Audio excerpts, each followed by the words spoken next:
नमस्ते सबैजनालाई। मेरो नाम स्मृति प्रधान, मेरो भाइको नाम स्मित प्रधान, जसलाई 2082 साल चैत्र 19 गते छुरा प्रहार गरेर मारिएको थियो।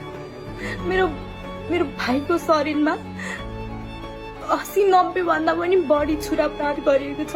मेरो भाइको घाँटीदेखि लिएर खुट्टासम्म यस्तो कुनै पनि ठाउँ छैन जहाँ चक्कु प्रहार नगरेको होस्। र यो केसमा कतिपय मान्छेहरूले प्रेमी सम्बन्धहरू कुरा लिएर चाहिँ गलत इन्फर्मेसन दिइरहनु भएको छ।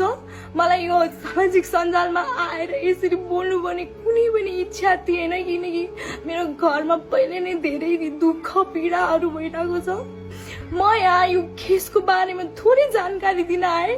मेरो भाइ जुन चाहिँ A1 बियरदेखि ट्रेनिङ सेन्टरमा थियो, आज त्यो चाहिँ सिफारिसको लागि 4 दिनको छुट्टीमा आएको थियो। 4 दिनको छुट्टीमा मेरो भाइ साथीहरूसँग घुम्न गएको थियो र त्यो दिन त्यो घर आइसकेपछि उसको साथीले चाहिँ मेरो केटी साथीको बर्थडे छ, भेट्न जाऊ भनेर भनेको थियो। मेरो भाइले मेरो घरमा केटी साथीको बर्थडे छ, 10 बजेसम्म घर फर्किन्छु मम्मी, खाना पकाएर राख्नु होला भनेर भनेको थियो। झुट पनि बोलेको थिएन, तर चाहिँ उसलाई थाहा थिएन कि त्यो केटीहरूले चाहिँ पुरै जाल बिछाएर केटी 2टा केटा र एउटा केटी जो चाहिँ नाबालिग भनेर उसको कुरा खुलाएको छैन। उनीहरूले चाहिँ मेरो भाइ र उसलाई चाहिँ छुट्टै ठाउँमा बोलाएको रहेछ। एउटाले मेरो भाइलाई चाहिँ छुट्टै ठाउँमा राख र तिमी चाहिँ छुट्टै ठाउँमा आऊ भनेर भनेको रहेछ। मेरो भाइलाई पुलमा राखेर उसलाई चाहिँ अर्को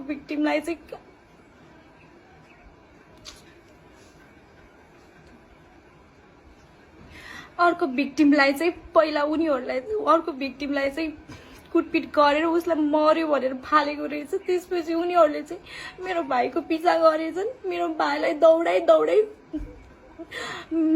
मेरो भाइ बसेको ठाउँदेखि 50 मिटर टाढासम्म लगेर मेरो भाइलाई पहिला ढुङ्गाले हानेर त्यसपछि उसलाई चक्कु मनपरी चक्कु मेरो भाइको कानदेखि लिएर घाँटीदेखि लिएर कुनै पनि बडी पार्टमा चक्कु नभएको छैन।